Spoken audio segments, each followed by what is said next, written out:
Bon, on attaque. Je me présente, je m'appelle David. J'ai mis des petits liens si jamais vous voulez me suivre sur Twitter ou sur GitHub. J'ai fait une thèse en génie logiciel que j'ai terminée il n'y a pas très longtemps. Je vous parle de ça juste parce que dans le petit prototype que je devais faire pour ma thèse, je l'ai fait en Scala. Donc ça m'a donné une expérience de plus en Scala. Avant ça, j'avais fait une application web pour un petit restaurant qu'on avait mis en prod. Sinon, je n'ai pas une expérience en Scala qui est fantastique, j'en fais pas depuis 15 ans. Mais moi, ce qui m'intéresse, c'est je me rends compte que c'est pas mal de petits langages qui tournent autour de la programmation fonctionnelle à chaque fois. Et donc, je me suis retrouvé à faire une présentation d'explication sur qu'est-ce que c'est la programmation fonctionnelle, parce que je trouvais pas mal d'articles ou de présentations qui donnaient l'aspect très théorique, mais pas énormément, ou d'autres articles qui disaient bah, c'est juste les fonctions lambda en Java, maintenant on peut faire de la programmation fonctionnelle et tout, mais jamais une qui était vraiment équilibrée entre les deux. Donc c'est un peu ce que j'ai essayé de faire quand j'ai créé cette conférence, et je l'ai faite à Scala.io en 2016. J'ai fait d'autres variantes de cette présentation, mais plus pour des gens qui font du JavaScript sinon. Donc voilà pour le petit disclaimer. Donc la question centrale aujourd'hui, ça va être qu'est-ce que la programmation fonctionnelle? Si on prend des petites définitions brutalement sur Wikipédia, d'un côté en français, ça va nous dire que c'est un paradigme de programmation qui considère le calcul en tant qu'évaluation de fonctions mathématiques. Donc j'insiste sur paradigme, évaluation, donc on ne parle pas d'un langage, on parle d'une manière de penser. En anglais, ça nous dit que c'est un paradigme de programmation qui est déclaratif et où on va programmer avec des expressions. J'ai mis tous ces mots en gras parce qu'on va y revenir à un moment ou à un autre, c'est vraiment le fond du problème. Avant d'attaquer le concret, petit historique, en fait tout ça vient d'un truc qui s'appelle le lambda calcul. Alors si comme moi vous n'avez pas trop fait d'informatique théorique, le lambda calcul en très gros c'est un modèle de calcul qui a été créé dans les années 30 en même temps que la machine de Turing. Donc la machine de Turing, on en a pas mal entendu parler parce qu'il y a eu le film The Imitation Game qui parle de Alan Turing, de son histoire, mais c'est le pionnier de l'informatique. Toutes les architectures d'ordinateurs ont été montées sur le modèle des machines de Turing.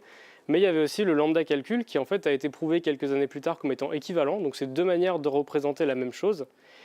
Et en fait, tout ce qui est programmation fonctionnelle s'inspire beaucoup plus du lambda calcul que de la machine de Turing, s'il fallait résumer ça comme ça. Si jamais ça vous intéresse un peu pour rigoler, j'ai mis un lien, vous aurez les slides après si vous voulez. J'ai mis un lien vers une présentation qui compare un petit peu le lambda calcul et JavaScript. Enfin, ça évite de se manger une introduction super théorique. Et c'est intéressant. Je voulais revenir sur les notions de déclaratif et d'impératif. Parce que j'ai dit dans les définitions tout à l'heure que c'était quelque chose qui était déclaratif, la programmation fonctionnelle. C'était un des objectifs, quelque chose qui l'a défini. Et en fait, l'opposition de déclaratif dans ce contexte, c'est impératif. Donc ce qu'on appelle programmation impérative, ça touche plus à finalement ce qui serait issu de la machine de Turing. On veut utiliser des instructions qui sont jouées dans un certain ordre pour faire évoluer l'état d'un programme. Et donc à la fin, on a l'état du programme qui correspond à notre résultat et on a calculé quelque chose. Avec de la programmation plus déclarative, on va chercher à exprimer la logique du programme, donc qu'est-ce qu'on veut calculer, mais pas forcément de décrire le flot d'exécution de ce programme. Donc si je prends une métaphore un peu stupide mais que j'aime bien, c'est en mode impératif, je veux faire un barbecue, et ben je vais vous dire allez au supermarché, faites 35 pas direction nord-nord-ouest, ensuite tournez à gauche de 45 degrés, saisissez un truc à votre droite, il se trouve que ce sera des merguez. Mais je donne des instructions super précises sur comment faire pour à la fin que dans le panier il y ait tout ce qu'il faut pour faire le barbecue. Finalement, en mode déclaratif, ce serait plus il me faut des merguez, des chips et des bières, et puis débrouille-toi en fait de quel chemin tu prends dans le supermarché, c'est pas tellement l'enjeu ici. Cette distinction, elle est intéressante à garder en tête pour la suite de la présentation. Maintenant, avant d'attaquer encore une fois avant d'attaquer le sujet, je fais pas mal de prémices. Pourquoi apprendre la programmation fonctionnelle, ça peut être intéressant. Parce qu'il y a souvent des présentations qui se lancent dans le à quoi ça sert, enfin dans le comment ça marche avant à quoi ça sert. Moi, j'aime bien faire le à quoi ça sert en premier. Pour moi, alors là, c'est personnel. Me lancer là-dedans et puis apprendre notamment Haskell, ça m'a permis de prendre beaucoup de recul sur la programmation. Et en fait, je me suis retrouvé à écrire des meilleurs programmes en JavaScript, en l'occurrence, et même en PHP, parce que je m'étais mis à apprendre Haskell. Je pense que c'est pareil pour Scala. Je me suis mis à Scala en même temps, puis en fait j'ai abandonné plusieurs fois. Enfin, ce que je veux dire, c'est que le chemin n'est pas tout tracé, c'est pas un truc qui est ultime en mode faut absolument que vous fassiez ça. Maintenant, je pense que si vous êtes à ce meet-up, c'est quand même que vous êtes un peu convaincu. Mais même sans forcément avoir le besoin de l'appliquer ou l'envie de l'appliquer au taf ou dans des vrais projets, c'est hyper intéressant de regarder les différents concepts de la programmation fonctionnelle. Et j'ai vraiment vu un effet, je ne suis pas le seul dans ma programmation de tous les jours. Donc aujourd'hui, 4 parties, 4 concepts. Alors j'ai mis 4 concepts ici, ce n'est pas forcément des trucs qui sont directement de la programmation fonctionnelle, mais c'est, on va dire, des propriétés ou des concepts qui tombent juste après, que la plupart des langages de programmation fonctionnelle modernes vont mettre en œuvre. Et ça permet un peu de comprendre quel est l'intérêt, qu'est-ce que ça apporte dans notre code, qu'est-ce que ça va nous permettre de faire. Donc on va parler de transparence référentielle, de fonctions d'ordre supérieur, d'évaluation paresseuse et d'immuabilité. Premier sujet, avant de parler de transparence référentielle, on va parler de pureté. Voici une fonction en Scala qui est impure. Juste avant de poursuivre là-dedans, j'ai oublié de poser une question. Qui parmi vous fait du Scala? C'est pour savoir à peu près, ok, ça marche. Donc on est sur un bon 2/3. Du coup, je vais un petit peu plus expliquer les petits trucs de syntaxe au moment où ça vient. Donc ici, on a une fonction qui s'appelle diviser par 2. Elle accepte un seul paramètre, qui est un nombre, et elle renvoie un nombre. Donc c'est ça les doubles. En fait, on voit dans cette définition qu'il y a un appel de fonction, qu'il y a des choses qui se passent, et puis en fait, en ce cas-là, la dernière ligne, là, le nombre divisé par 2, la dernière ligne d'un bloc qui est entre accolades, c'est la valeur de retour. Il n'y a pas besoin de mettre un mot-clé return ou des trucs comme ça. Et donc là, en fait, on se rend compte qu'en regardant la définition de cette fonction, qu'elle a probablement des effets de bord qui vont être observables, chose qu'on ne pouvait pas deviner juste en regardant sa signature, c'est-à-dire le fait que ça renvoie un nombre. On ne pensait pas que ça allait faire des actions d'urbanisme finalement, ce qui est le cas ici. Et donc ce que ça veut dire, c'est que si je manipule cette fonction, que je l'appelle, ça peut avoir des effets sur le reste de mon programme ou de la planète qu'on ne penserait pas. Donc il faut être super vigilant, voire il faut aller regarder la définition, ce qui rend finalement l'empilement de concepts de construire un programme complexe plus difficile. Ici j'ai une fonction pure, qui est un peu stupide aussi, hein, mais qui s'appelle ajouter 5, qui prend en entrée un nombre et qui renvoie un nombre, mais cette fois-ci, elle ne fait que ça, c'est-à-dire qu'elle n'a pas d'effet de bord. Si je l'appelle avec les mêmes paramètres d'entrée, elle renverra tout le temps le même résultat. Pourquoi est-ce que c'est intéressant, ce genre de fonction? Parce que ça nous permet d'appliquer ce qui s'appelle la transparence référentielle, qui correspond au fait de, si on remplace certaines expressions dans le programme par leur valeur, une fois qu'on les a résolues, donc je remplacerai par exemple 4 plus 5 par sa valeur qui est 9, eh bien le programme ne va pas forcément changer de comportement. Comme il n'y avait pas d'effet de bord dans le fait d'évaluer 4 plus 5, eh bien, le fait de le remplacer par son résultat, ça ne va pas changer le résultat total. Et pourquoi c'est intéressant? C'est que ça nous permet de raisonner sur le programme comme si on raisonnait sur une équation comme on a pu le faire en maths ou en physique au lycée. C'est-à-dire que je peux dire, ce morceau-là de ma grosse expression, je vais le mettre dans une variable à côté et puis utiliser la variable dans ma grosse expression et comme ça découper un gros problème en petits morceaux et pouvoir les traiter conceptuellement plus facilement que si chacun des petits morceaux va avoir des effets de bord, va faire différentes choses qu'on ne peut pas prévoir facilement. Donc ma recommandation avec quand vous écrivez des programmes, c'est finalement essayer d'utiliser un maximum de fonctions pures. Parce que du coup, la logique métier, si vous l'exprimez avec des fonctions pures, c'est hyper facile à tester. C'est hyper facile, enfin je dis hyper facile, il y a toujours des cas bizarres, mais c'est beaucoup plus facile à tester que quand vous vous retrouvez à écrire des tests. Ou alors d'abord, il y a tout un truc pour setup, une base de données, un système de fichiers, machin, plein de trucs, monter des données dedans, machin, pour au final faire une petite fonction, vérifier que tout s'est bien passé et puis que les effets de bord qui ont été faits sont bons. En fait, si la logique métier, on peut au maximum l'écrire de manière pure, c'est très facile, on donne des paramètres d'entrée, on a un truc en sortie, et c'est tout. Il n'y a pas besoin de mettre en place des mocks ou d'autres trucs comme ça. Et isoler les fonctions qui ont des effets de bord, c'est un concept intéressant parce que du coup, ça permet de facilement identifier, reconnaître quand on développe le programme que, attention, ces fonctions, elles ont des effets de bord, donc je ne les manipule pas n'importe comment. Je ne peux pas l'appeler 14 fois pour le plaisir. parce que ça va avoir 14 effets de bord qui ne sont pas forcément voulus. Il y a même des langages qui permettent nativement d'aller appliquer ce concept, notamment Haskell, où en fait on ne peut pas avoir des effets de bord si on ne l'a pas annoncé dès la signature de la fonction, dès le type, parce que c'est interdit.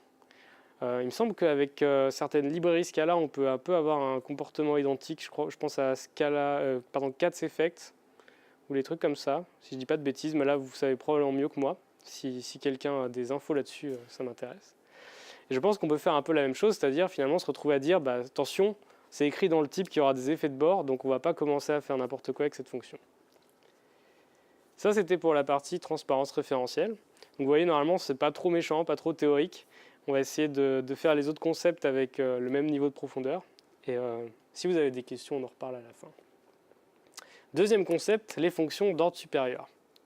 Donc en ce cas-là, les fonctions, c'est des objets de première classe, donc on peut facilement les manipuler, les assigner à une variable, et les créer de manière anonyme comme n'importe quelle valeur, comme les entiers, comme les chaînes de caractères, mettons. Et ce qu'on appelle fonction d'ordre supérieur, ça va être une fonction qui a une des deux propriétés suivantes. Elle accepte une autre fonction en paramètre, ou plusieurs autres fonctions en paramètre, et elle va renvoyer une fonction comme résultat. Donc une fonction d'ordre supérieur, c'est quelque chose qui va nous permettre de manipuler des fonctions, soit en entrée, soit en sortie. Et donc ça part un peu en mode Inception, c'est pour ça que j'ai mis ce petit gif. Petit exemple. Alors première ligne, je fais type nb égale double, parce que sinon ça ne rentre pas dans les slides en largeur. Mais en fait c'est équivalent, quoi. Dès que vous voyez nb, vous pouvez imaginer que c'est double, c'est pareil. La fonction donc, que j'ai appelée appliquer deux fois, on voit qu'elle a deux paramètres. Elle a un paramètre qui s'appelle f, et qui est une fonction qui prend un nombre et qui renvoie un nombre. Et elle a un deuxième paramètre qui s'appelle x, qui est un nombre, et elle-même renvoie un nombre. Et donc si on se réfère à la définition que j'ai donnée juste avant, c'est une fonction d'ordre supérieur, parce qu'un de ces paramètres est une fonction. Ce qu'elle va faire, c'est qu'elle va prendre la fonction qu'on lui donne en paramètre, et elle va l'appliquer deux fois à la valeur qu'on lui donne également en paramètre. Donc ça, c'est l'implémentation que vous voyez juste en dessous, le f de x. Et j'ai en dessous une petite fonction qui s'appelle x3, qui a la même signature que celle qu'on veut ici. Ça tombe bien, parce que je ne vais pas mettre des trucs inutiles dans l'exemple pour le plaisir. Et donc cette fonction, elle va prendre le nombre qu'on lui donne en entrée, le multiplier par 3 et renvoyer le résultat. Et donc vous voyez en dessous, j'ai un peu illustré la transparence référentielle, parce que ici j'ai cette expression, donc j'appelle ma fonction appliquée deux fois. Premier paramètre, je lui donne la fonction x3. Deuxième paramètre, je lui donne 7. Et bien en fait, toutes ces écritures-là, elles sont équivalentes. Je pourrais très bien avoir écrit ça, c'est la même chose. Avoir écrit ça, c'est la même chose. En fait, ici, on applique, on remplace ici, on prend ce résultat-là et on remplace f par le vrai paramètre tel qu'il est ici. Et ensuite, on fait le calcul, l'évaluation une première fois et une deuxième fois. Et à la fin, on a 63. Donc là, c'est un exemple un peu stupide. Parce que je fais juste des petites additions de nombres.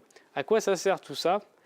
L'intérêt, c'est de pouvoir vraiment séparer les préoccupations, ce qui nous permet d'écrire des fonctions complexes en composant des petites fonctions simples. Puisque du coup, là, si on a bien respecté le concept d'avant, on va pouvoir facilement composer nos fonctions sans risquer d'effets de bord ou de choses qui ne sont pas prévues. Et tout ça va pouvoir être vérifié avec le système de type pour vérifier que notre assemblage y fait sens.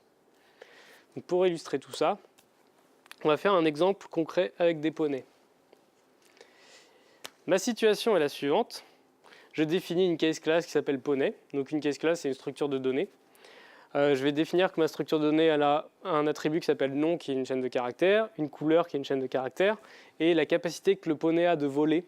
Donc c'est booléen. Soit ça vole, soit ça vole pas.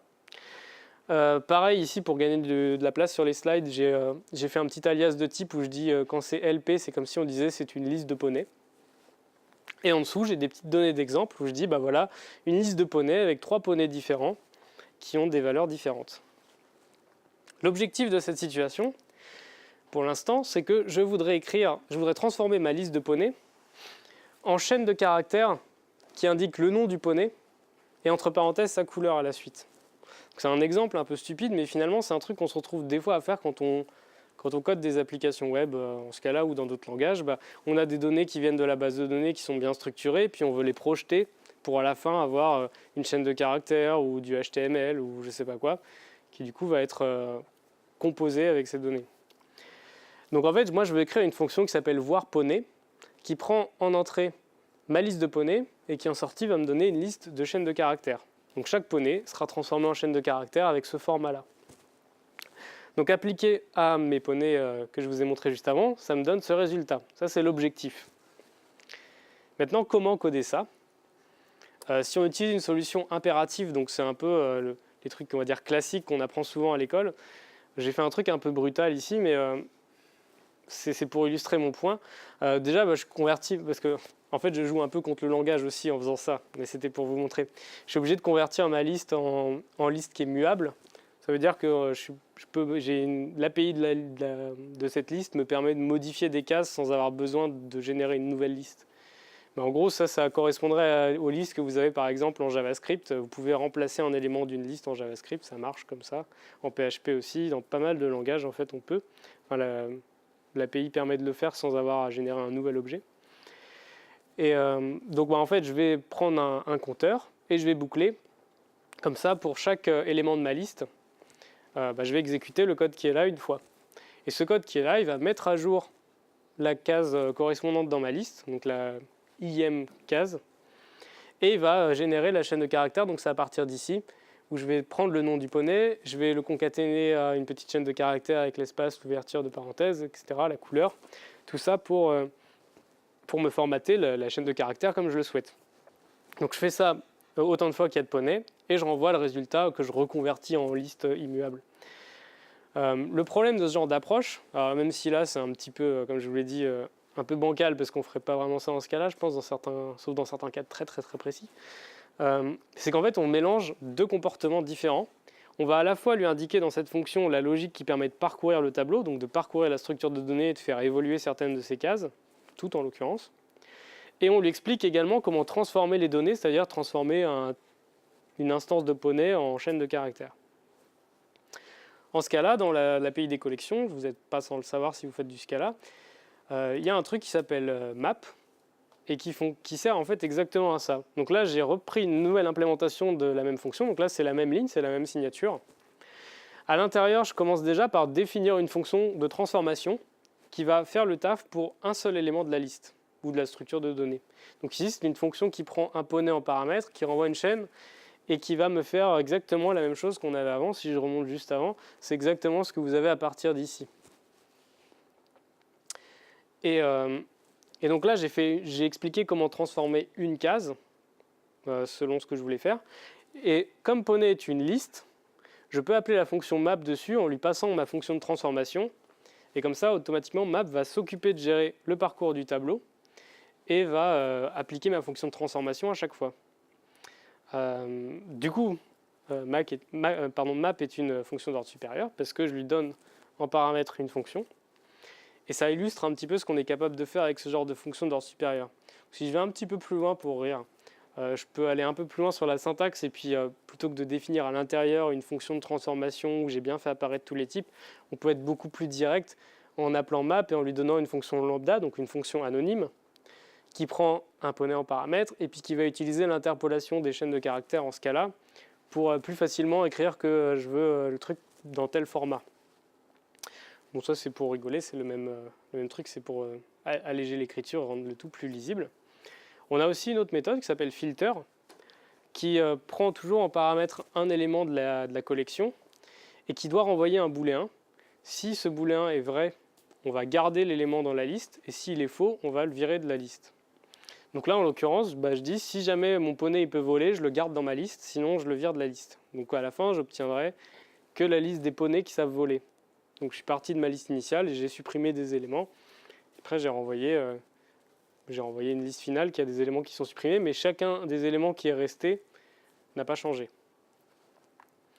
Et on peut même mélanger ces deux types de transformations en allant dire je vais d'abord filtrer pour garder que ceux qui ne volent pas, et ensuite je vais formater créer une chaîne de caractères formatée comme j'avais envie avec ce truc-là, et donc on a ce résultat-là. Donc encore une fois, map et filter, c'est des fonctions d'ordre supérieur.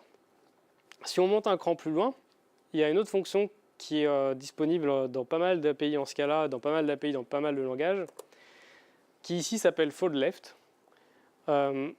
L'idée, c'est qu'on va parcourir notre liste, Mais cette fois-ci, au lieu de soit supprimer des trucs dedans, soit les modifier, on va faire une opération un peu arbitraire pour reconstruire une liste à côté. Concrètement, ça donne, j'appelle foldLeft sur ma liste, je lui donne en entrée une liste qui est vide. Donc là, ça va être une liste de chaînes de caractères. J'ai forcé la notation de type parce que souvent, il la calcule pas très bien, sinon ce cas-là. Et le petit callback que je lui passe, la fonction que je lui passe en paramètre, cette fois-ci, elle prend deux arguments. Elle va prendre ce qu'on appelle un accumulateur et elle va prendre l'élément courant qu'on est en train de parcourir. Et ce qui va se passer, c'est que au début, l'accumulateur il vaut la valeur initiale. Donc là, c'est une liste vide. Ensuite, on va appeler une première fois cette fonction qui est là en lui disant l'accumulateur, c'est la liste vide. L'élément courant, c'est le premier élément de notre liste, donc notre premier poney finalement. Et on va exécuter ce truc-là. Donc alors, on va regarder, est-ce que le poney il a des ailes? S'il a des ailes, on va créer une liste qui dit on rajoute les ailes du poney. S'il n'a pas d'ailes, on ne met rien, on prend une liste qui est vide. Et ce qu'on va faire, c'est qu'on va prendre tous les éléments précédents, ajouter le nom du poney et ajouter ici le fait qu'il ait ses ailes. Donc en fait, le résultat qu'on a, c'est qu'à la fin, comme si on voulait distinguer plusieurs entités, on va avoir tous nos poneys et ceux qui ont des ailes, en plus, on va avoir un élément qui dit qu'ils ont des ailes. Donc en fait, à partir d'un élément de ma liste, j'en ai parfois créé deux ou parfois créé un. Et ça, foldLeft va permettre de le faire, mais de manière un peu plus séquentielle. Parce que à chaque fois, j'ai l'accumulateur qui représente les valeurs d'avant. Et foldLeft, le left veut dire qu'on va parcourir la liste dans un certain sens. Pourquoi c'est intéressant? Je reviendrai juste après dessus. Là, c'est un peu pour déconner, vous n'êtes pas obligé de lire le code. C'est en fait pour vous dire qu'on peut implémenter map et filter d'une manière complètement inefficace en termes de foldLeft. Donc foldLeft est un peu plus générique que map et filter, qui sont plus dédiés à leurs usages. Et pourquoi je vous parle de ça, c'est que il me semble qu'on peut le faire en Scala. Je n'ai pas beaucoup expérimenté avec. Mais l'intérêt d'avoir des fonctions map et filter plutôt que d'aller utiliser foldLeft, au-delà du fait que c'est une écriture qui est plus précise et concise, c'est que des fois, on va avoir des gains de perf un peu gratuits. C'est-à-dire que dans map, on dit je veux transformer chaque élément de ma collection de telle manière, mais il n'y a pas besoin d'avoir transformé forcément la collection dans le même ordre. On peut très bien couper la collection en 4 bouts, faire tourner ça sur 4 processeurs différents ou 4 threads différents, et ensuite recoller tout ensemble. Tant qu'on garde le même ordre à la fin, les transformations elles peuvent arriver à différents moments dans le temps. Ce qui n'est pas le cas dans mon implémentation là pour rigoler. Mais tout ça pour dire que le fait d'utiliser map ou filter, des fois on peut avoir même souvent, c'est plus intéressant parce que c'est pour un usage précis, et on a un gain de perf qui peut être là en fonction de quel langage vous utilisez. Quel interpréteur ou quel lib. Mes petites recommandations là-dessus, c'est que les API des collections dans les langages, souvent elles sont intéressantes. Si elles ne sont pas intéressantes, il y a des petites chances que quelqu'un en ait développé une intéressante.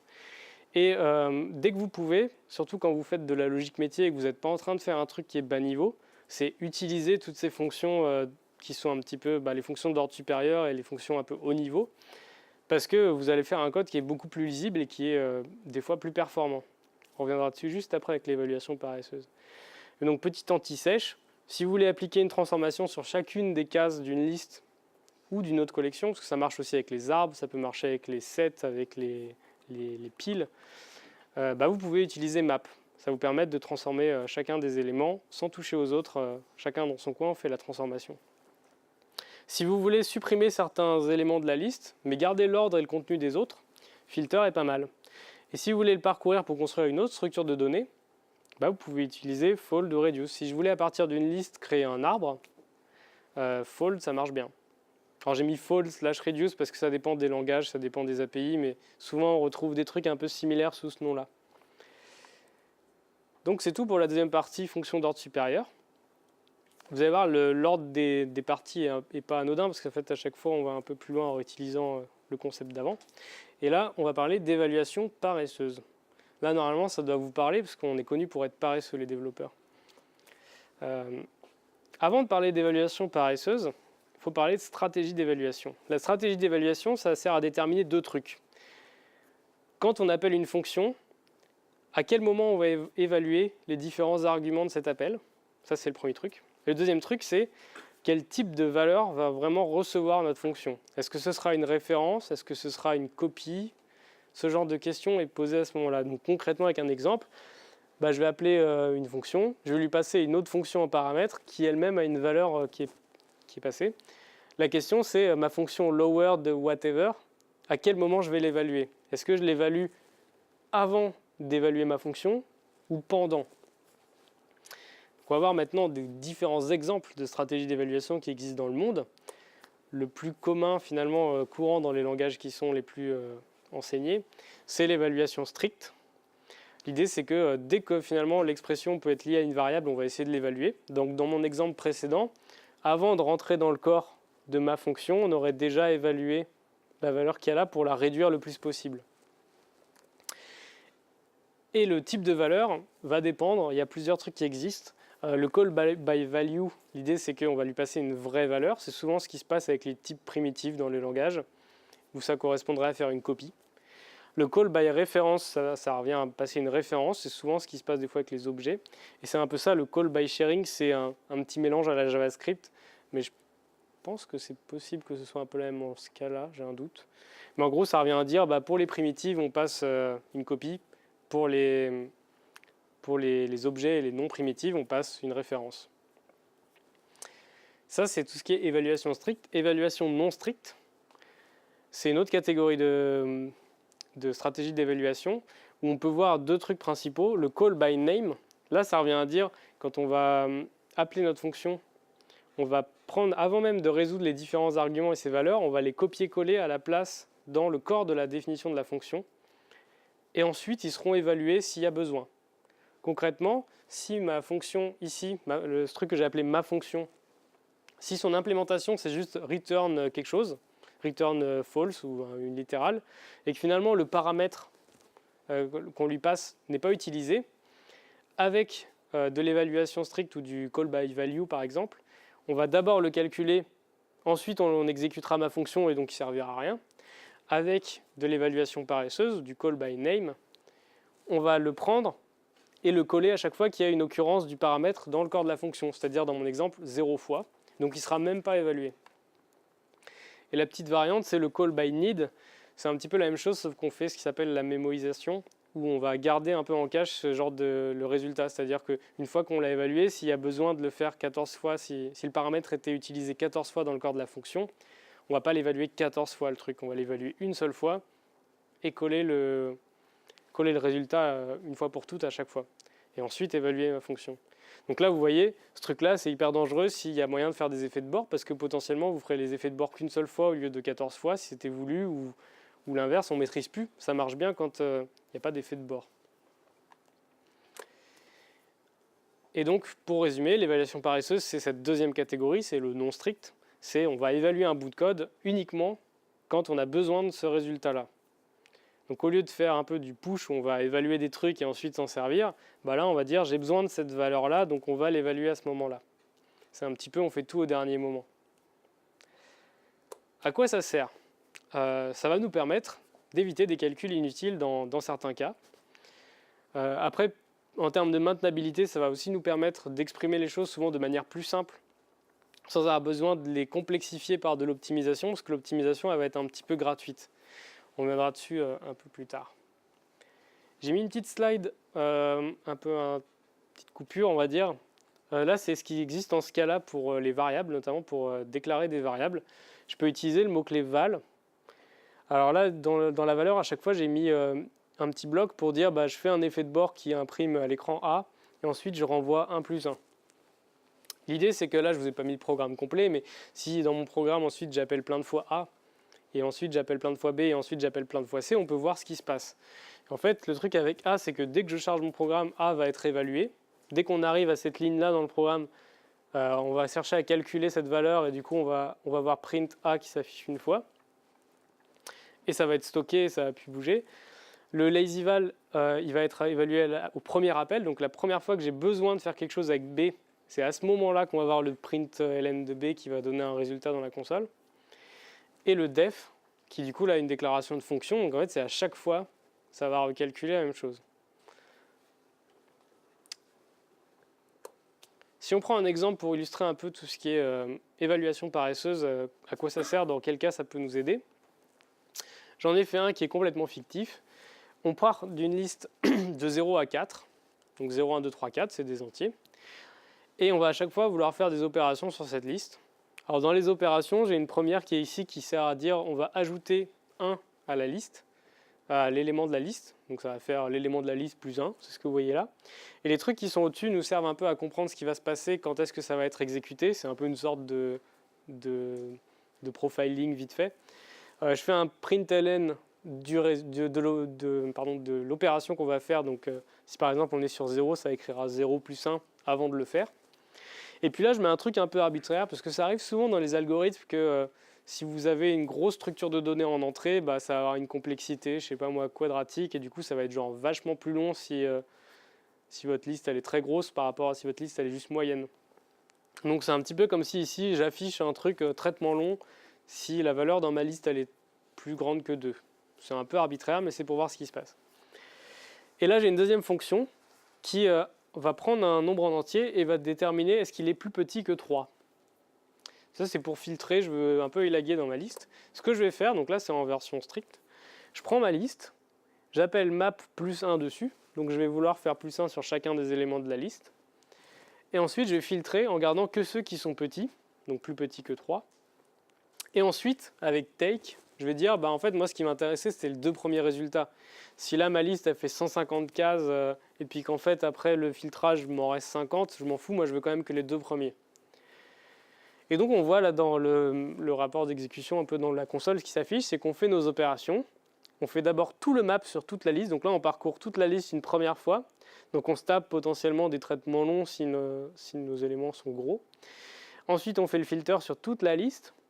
Donc à chaque fois, on va regarder est-ce que la case elle est plus petite que 3 ou pas. Et à la fin, avec take, on va garder que les deux premiers, donc 1 et 2. Si je fais la même un peu en version paresseuse, donc là, vous voyez, j'utilise plus liste directe, je construis ce qui s'appelle un stream. Donc un stream, en ce cas-là, c'est exactement comme une liste chaînée, mais paresseuse. C'est-à-dire que si vous n'allez pas chercher les éléments suivants de la liste, il ne va pas les précalculer ou pas faire d'opération dessus tout de suite. Et c'est exactement ce qui se passe, c'est que donc je fais la même chose, je fais map, filter, take. Je rajoute un toList à la fin pour vraiment dire j'ai le même résultat. Hein.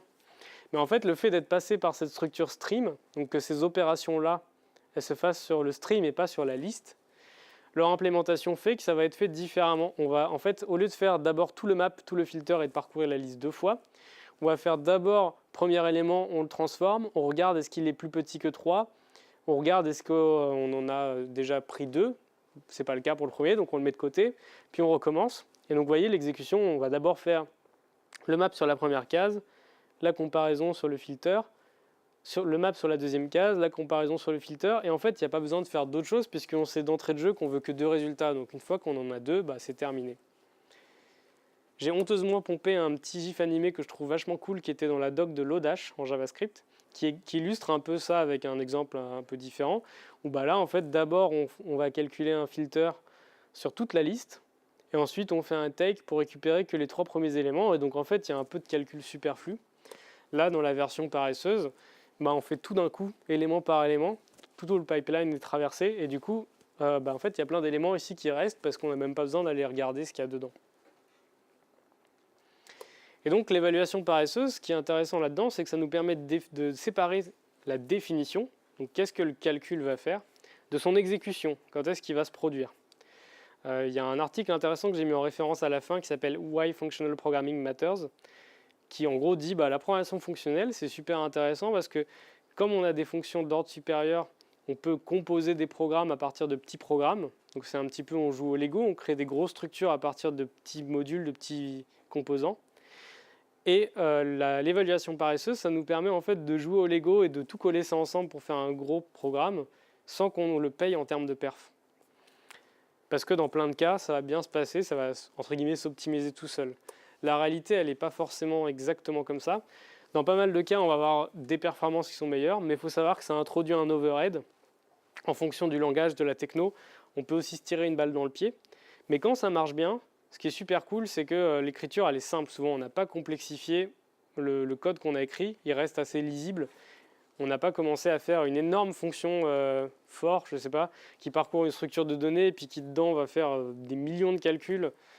On peut continuer à faire plein de parcours de structures, d'opérations dessus, et puis à la fin, tout combiner. Et en vrai, ça va la parcourir qu'une seule fois ou ça va de la couper en petits morceaux pour traiter en parallèle. Je parle peut-être un peu vite, je suis désolé si c'est le cas, je me rends compte que j'arrête pas beaucoup. Donc là on arrive sur le dernier concept, l'immuabilité. Donc ce qu'on appelle un objet immuable, c'est un objet dont l'état va pas être modifié, peut pas être modifié après sa création. Petit rappel, c'est pas exactement pareil que ce qu'on appellerait des constantes. En ce cas-là, les constantes, on met un val ou un lazy val devant, et on dit là par exemple val a égale 1, donc je fais une assignation. Maintenant, si j'essaie de refaire une assignation sur le même nom de variable, en lui disant a égale 2, donc j'ai une autre valeur, ça me met une erreur, ça me dit t'as pas le droit. Parce que val, une fois que tu as assigné le truc une fois, ça ne bouge plus. Pour ça, il faut utiliser var qui me permet de faire ça, mais le problème c'est que var c'est un peu plus dangereux parce que quand je vais lire A, alors là c'est un exemple facile, tout est collé, mais quand c'est dans beaucoup de code, en fonction de où sont les différents statements, les différentes instructions, A ne va pas avoir la même valeur, ne va pas forcément même avoir la même sémantique. Et donc ça peut être plus difficile à raisonner sur le code quand on utilise var trop souvent. Et en fait, dans la plupart des cas, val, ça marche très bien. Et je crois que dans des mots-clés var que j'ai mis en prod, ça a dû m'arriver 2 fois, je crois, dans ma vie. Enfin, ça dépend des cas d'usage, bien sûr. Mais je veux dire, dans pas mal de cas d'usage, il n'y a même pas besoin, quoi. Maintenant, là, je parle de constantes, c'est pas de ça dont on parle. On parle d'objets muables et immuables. Donc j'ai fait un petit exemple avec des objets muables, où en fait, je définis une case class qui dit, voilà, une personne, ça a un nom et ça a une ville. Ici, j'ai dit, le nom, il peut être modifié. Donc là, en gros, quand j'ai une personne, je peux modifier son nom, je peux la faire muer. Petit rappel, si donc je dis P, c'est une personne, c'est Batman, il habite à Gotham.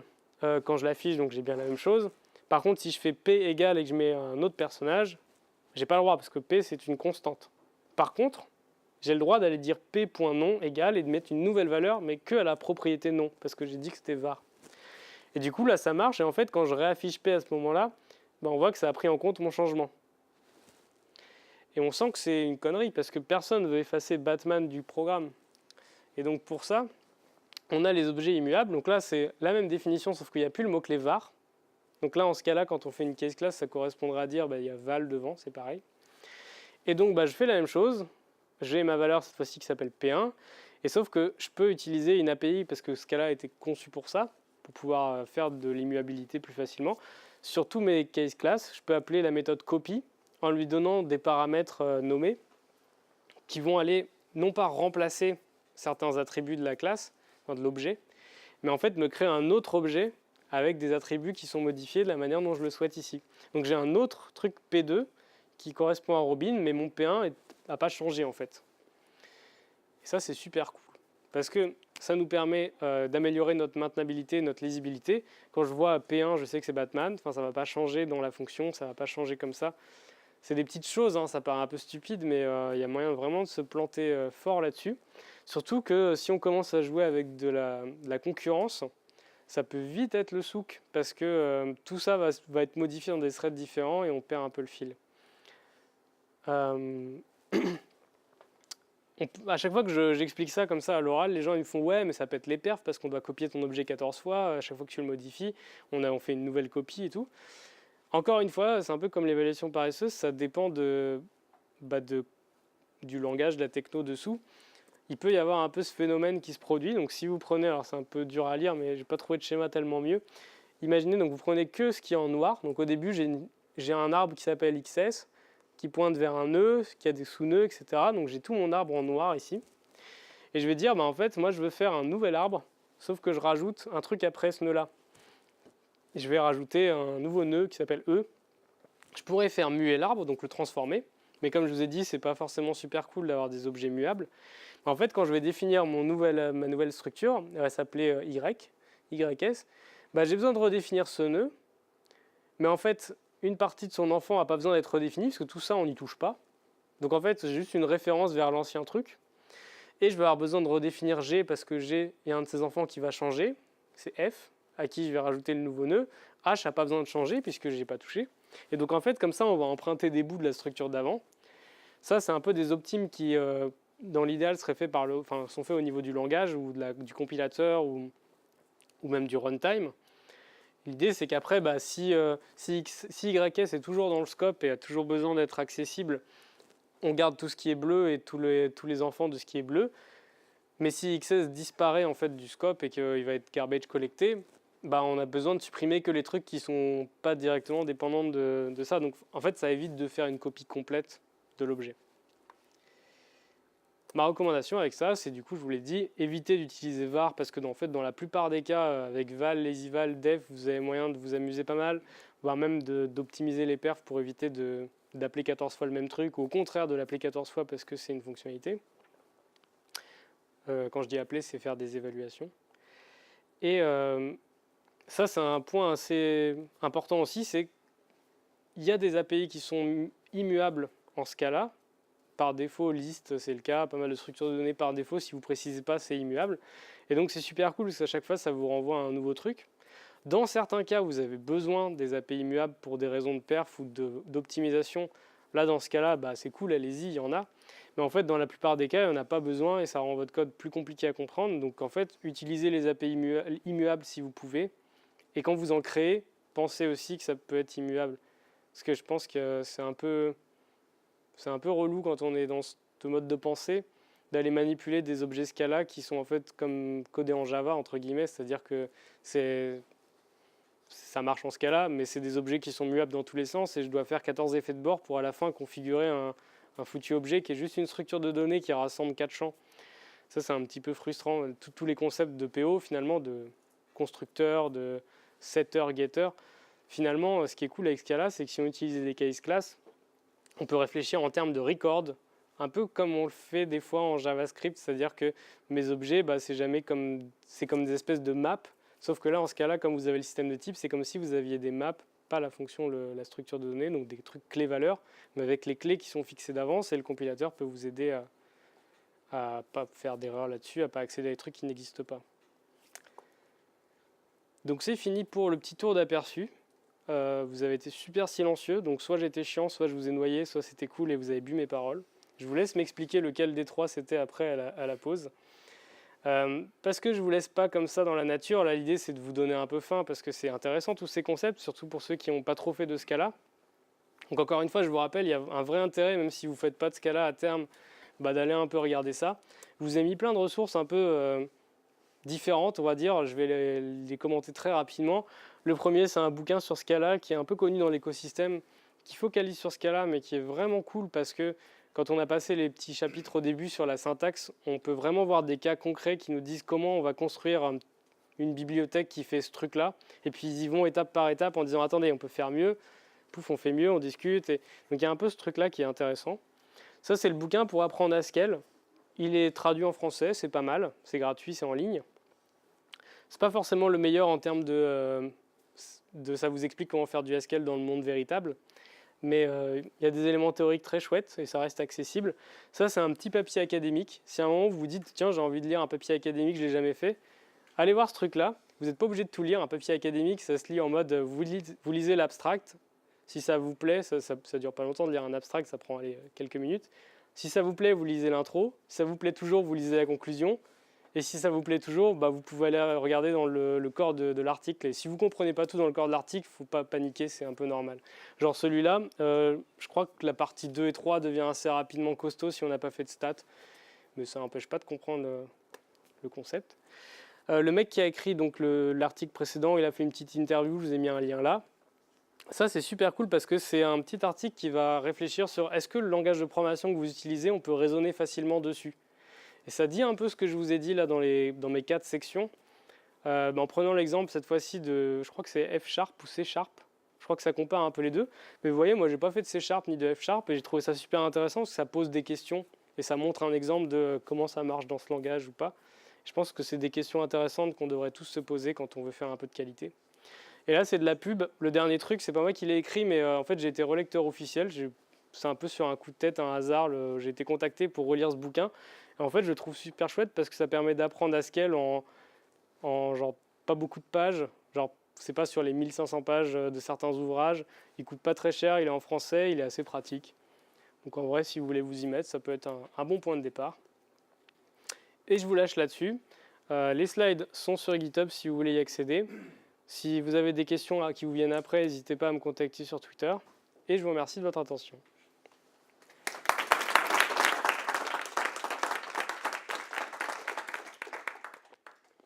J'ai fait 45 minutes pile. Est-ce qu'il y a moyen d'avoir des questions ou... Moi j'en ai une rapide. Vas-y.